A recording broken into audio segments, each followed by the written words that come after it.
How to Create a Glitch Monologues Season 7 Chapter 5. This is Episode 5 of How to Create a Glitch in the Matrix Monologues, Season 7. In this episode we will be discussing the nature of statehood and linking it to the nature of reality, and also war. First of all, democracy is a political system which invokes the consent of the governed. This means that fundamentally, democratic systems produce consensual realities, withouts, which permit actors to participate in society in accordance with their self-image and extract themselves when the experience of the group is inconsistent with their consent or self-image. Autocratic states, on the other hand, are created by the application of force. They are sustained by the state's monopoly on force.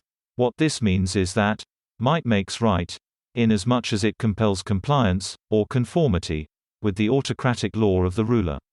This produces a non-consensual reality, which means that individuals are exposed to their shadow self, and their self-image has no hold over the substance of their experience.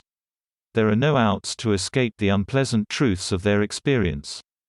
Now, in both cases the production of the consensual or non-consensual reality is based upon the path of affirmation, of a kind, whereas one follows the affirmation of one's preferred identity, the other follows the grain of one's shadow self. Suffice it to say, the autocratic state subsists upon the state's monopoly on force. The democratic state subsists upon the consent of the governed. But, be that as it may, the democratic state preserves greater social autonomy, more freedom, so to speak, in the sense of the unpredictability of its citizens. The autocratic state tends to impose force predictably to compel compliance with conventionality or law, which arises out of the might of the autocrat. Fundamentally, what I am saying is, the nature of the reality which underlies these two systems is different in an essential way, and in conflict. When I talk about the architecture of the system, I am talking about an architecture that only reveals itself in the light of the full gamut of experience. Now, since we now understand that autocratic states rely upon a non-consensual reality, and democratic, consensual, we see that these outs, which we take to preserve ourselves from the shadow self, hide or conceal the truth in those moments between moments. For we do not all hide our shadow self, many embrace it, affirm it, no matter how disturbing it may be. Above all, however, the unpredictability inherent to a democratic legalistic system, built upon the consent of the governed, versus the predictability of an autocratic legal system, constructed upon a closed system without groups and in groups, means that glitching is fundamentally an activity which defies autocracy.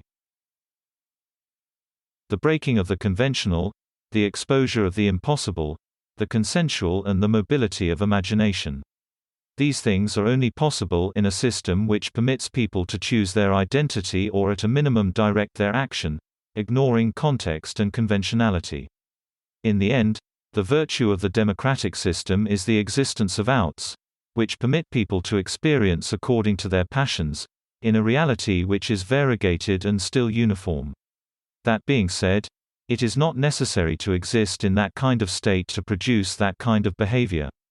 In fact, to the extent that defying conventionality and conformity is a revolutionary act, I encourage those of you who wish to overturn the system, whether it is a state or matrix, to practice the methods described in this podcast, which represent the best methodology for starting a movement capable of supplanting the artificial reality which we find ourselves in. Now, war can take two forms. One, it can be consensual, as in voluntary, and two, it can be non-consensual, as in conscripted. The imposition of force to compel participation counters the ordinarily consensual experience of the democratic citizen. But if the participant volunteers, the manifestation of his experience will reflect the sublimation of his consciousness in the consensual reality which is produced in conflict with the non-consensual experience of his countrymen. What I am saying is that the participant in war benefits from suppositional thought, in submission, the sublimation of consciousness in the moment, which is only possible for the consensual actor. That's the end of the podcast for today. If you enjoyed it, please like, comment and subscribe.